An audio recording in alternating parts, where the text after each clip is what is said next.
Hi, I'm Tom, and I'm going to walk you through VR 180 post-production for the Vuze XR. Using the mobile app under Video Settings, I'm going to set my video resolution as high as possible, 5.7K at 30 frames per second.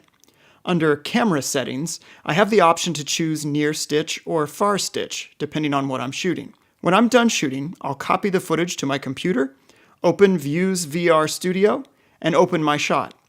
If I want, I can set in and out points and then click Render. For my render settings, I want 3D, but because Premiere 2018 and Final Cut Pro don't have native VR 180 workflows, I'm going to need to convert this footage to 360 by checking Expand 180 to 360 Video and set a custom resolution as a square. Ideally, this would be 5760 by 5760, but currently the highest the software will let me go is 3840 by 3840.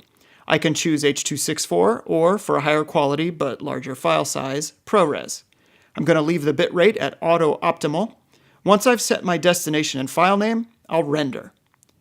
If you're feeling a little bit adventurous and you don't want to downgrade to 3840, a workaround is to export first the left eye at 2880 square and then the right eye at 2880 square, and then inside Final Cut or Premiere 2018, create a 5760 timeline and place the left eye above the right, making sure the numbers are exact. This would mean that the left eye needs to sit at 1440 vertically, and the right eye needs to sit at 4320 vertically.